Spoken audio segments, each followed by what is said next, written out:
आप सबको नववर्ष की हार्दिक शुभकामनाएं। नववर्ष मंगलमय हो और आप नई बुलंदियों को छुएं और जो छू रहे हैं उस पर लगातार बने रहें। बहुत ही बढ़िया मौसम है अभी का। मैं ऐसे ही अनायास बैठा हुआ था, सोचा कुछ ना कुछ आपसे बातें कर लूँ, क्योंकि बातें करना भी ज़रूरी है। ये भी हमारे ज़िंदगी का अंश है। एक हमारे दोस्त हैं, उनकी शादी फरवरी में होने वाली है, तो ऐसे ही टॉपिक छिड़ा कि भाई आप लव लेटर क्यों नहीं लिखते हैं। तो बोला ललन साहब, ललन भाई, अब वो समय नहीं रहा यार। बात सही है, मानते हैं, इस बात से सहमत हैं, लेकिन लिखा जा सकता है यार, ऐसी ऐसी भी कोई बात नहीं है। हमारे पास एड्रेस तो प्रेजेंट है ही। अभी के समय में लव तो कर नहीं सकते, क्योंकि बहुत सारी समाज की बेड़ियाँ हैं, हमें लेके चलना पड़ता है जिस समाज से हम ऊपर उठते हैं। और जब लव नहीं कर सकते तो कम से कम जब आपका एंगेजमेंट हो जाए तब तो लव लेटर लिख सकते हैं।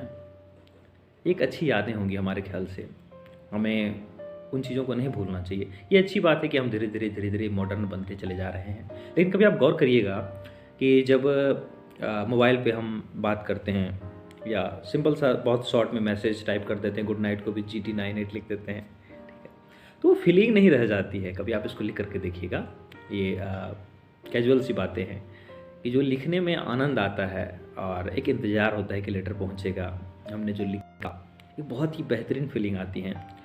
एक शायद नाम मूवी का कुछ है, एक कवि ने एक संगीत में लिखा था कि पहले जब तू खत लिखता था कागज़ में चेहरा दिखता था। ये वास्तविक सी बात है।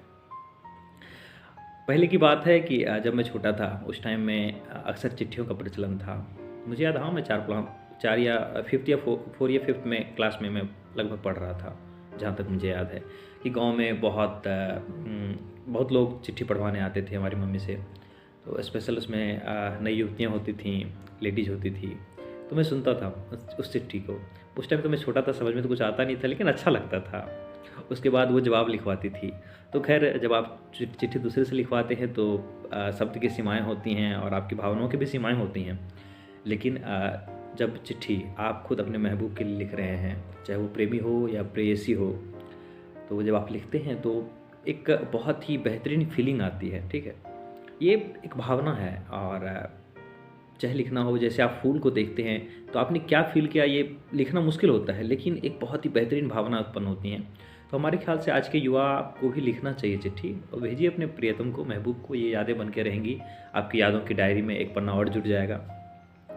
तो मुझे जहाँ तक याद है कि जब ऐसे कुछ मैंने थोड़ा सा हल्का सा पढ़ा था, या मैं फील करता हूँ ऐसा ही संभवतः हुआ होगा, या जो पहले होता था कि जब प्रेमी को प्रीतम की चिट्ठी का इंतज़ार होता है, तो बहुत ही खूबसूरत सा अंतर्देशी लिफाफा, उस पर पूरा लाल कलर का दिल बना हुआ, और जब वो उसको मतलब खोलता है, उससे गुलाब गिरता है, एक कितना बढ़िया फीलिंग आता है। और उसमें जो वो शब्द लिखते हैं तो उसमें शब्द की गहराई बता देती है कि उसको कितना दिल से लिखा गया है।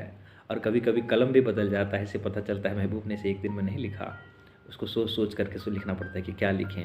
जगह कम है और बातें बहुत सारी हैं, लेकिन कम बातों में बहुत कुछ कह देना, यही तो खत की विशेषता थी।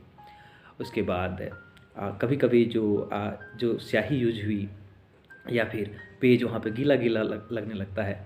कहने का सेंस है क्या कि पत्र को लिखते वक्त कुछ अश्क भी छलके थे। वहाँ पे वो खत खुद बता देता है कि क्या हालत थी उसमें मैं प्रेमी या प्रेयसी की जो पत्र को लिख रहा है।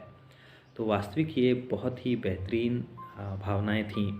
और चिट्ठी में खुशबू आती है, वो महबूब के हाथ की मेहंदी की खुशबू होती है। ठीक है, मेरे ख्याल से ऐसा ही शायद रहा होगा, और अलग से इत्र तो कोई मारता नहीं है उसमें।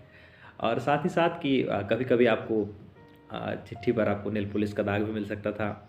मतलब कि जिस दिन प्रेयसी या प्रेमी जो भी है, उन्होंने जो पत्र लिखा, तो उसी दिन उन्होंने श्रृंगार किया था। तो कहने का सेंस कि बहुत कुछ अलग है, बहुत कुछ भावनाएं हैं। तो आज के युवा हम मान रहे हैं आप मॉडर्न बनिए, बहुत अच्छी बात है, लेकिन कुछ पुरानी चीज़ों को भी अपनी ज़िंदगी में शामिल करिए। ठीक है, ये आपको बहुत ही बेहतरीन खुशी देगा। इसको लाइफ का पार्ट बनाइए, इसको ख़त्म मत करिए।